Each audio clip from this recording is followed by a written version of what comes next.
Hello সবাইকে, আমার একটা নতুন ব্লগে সকলকে স্বাগতম জানাই। আজকে সকালটা শুরু করেছিলাম ঠিক 6টার সময়। তোমরা ইন্ট্রোতেই দেখে বুঝে গেছো আজকে আমি অনেক কিছু তোমাদের সাথে শেয়ার করতে চলেছি। আমার ইয়াররিংসের কালেকশন, আরও অনেক কিছু। তো আজকে বাজার থেকেই আনারসটা নিয়ে এসেছিল, আর আনারসটা দিয়ে এত সুন্দর স্মেল আসছিল যে মা বললো দাঁড়া আগে কেটে নিই। তো কেটে নেওয়ার পর এর মধ্যে একটু নুন, একটু চিনি দিয়ে বেশ ভালো করে মজিয়ে দিয়েছিল। আর এটা না ফ্রিজে ভরে রেখে দিয়েছিল। তাহলে কি হবে বলো তো, যখন খাবো খেতে বেশ ভালো লাগবে, আর ঠান্ডা ঠান্ডা মুখে বেশ লাগবে, খেতেও ভালো লাগবে, তাই না? তোমরাও কি এইভাবেই আমার মতো করে আনারস খাও?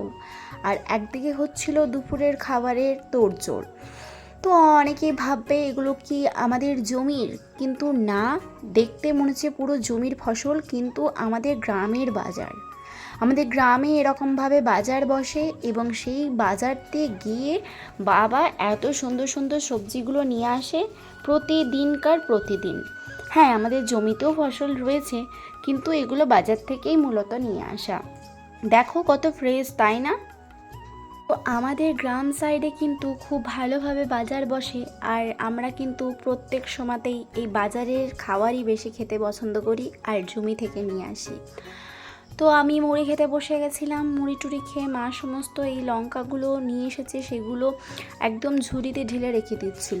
আর লঙ্কাগুলো যে এত মারাত্মক ঝাল, কি আর বলবো বন্ধুরা, একদম ঝালে শেষ হয়ে যাবে। আর ঠাম্মা করছিল পুজো, আর আমি তারপরে ওপরে চলে গেছিলাম। আর লিলি ফুলটা দেখো কত সুন্দর ফুটেছে, তাই না? খুব যত্ন করতে হয় গো। আর নার্সারি যাব করে যাওয়াই হচ্ছে না। ভাবছি কবে থেকে যাব একবার নার্সারি, অনেকগুলো গাছ নেওয়ার আছে, যাওয়াই হচ্ছে না। দেখি এই বৃষ্টিটা কিছুদিন পর যদি কমে যাব। এই টেবিলটা খুব নোংরা হয়েছিল, তাই একটু পরিষ্কার করছিলাম। পরিষ্কার করলে জিনিস দেখতে ভালো লাগে। জানি আবার ধুলো পড়ে, আবারও কিছু হয়, নোংরা জমে, তবুও পরিষ্কার করতে বেশ মনটা ভালো লাগে। আর এই পাখাটাকে খেয়ে এই অবস্থা করেছে আমার সোনা। কি আর করব বলো, ওকে তো আর বকা যাবে না, দুষ্টু। আজকে সারাদিনই প্রায় মেঘলা আর বৃষ্টি ভাব। কিছু করার নেই, সবসময় বৃষ্টি আর বৃষ্টি। আর দেখো আমার কানের কিন্তু অনেক কালেকশন রয়েছে। পুজোয় ভাবছি আরও অনেকগুলো ইয়াররিংস কিনবো। আমার কিন্তু অনেকগুলোই রয়েছে, কিন্তু আমি কিছুটা দেখালাম, পরে আবার অন্য ভিডিওতে না দেখাবো তোমাদেরকে। আমি বলেছিলাম না একদিন স্মৃতি দেখলে খুব মন খারাপ করে।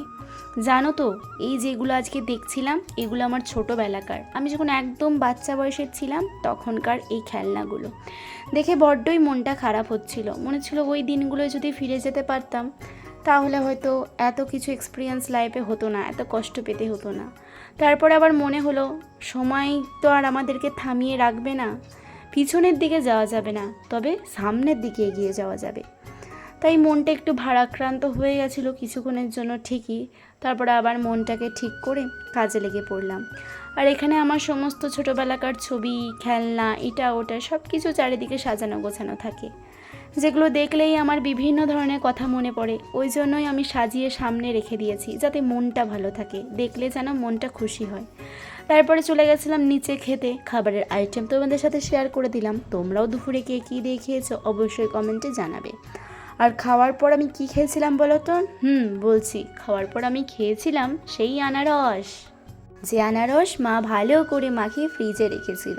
তো যাই হোক, আজকের ভিডিওটা এই পর্যন্ত, আবার নেক্সট ভিডিও দেখা।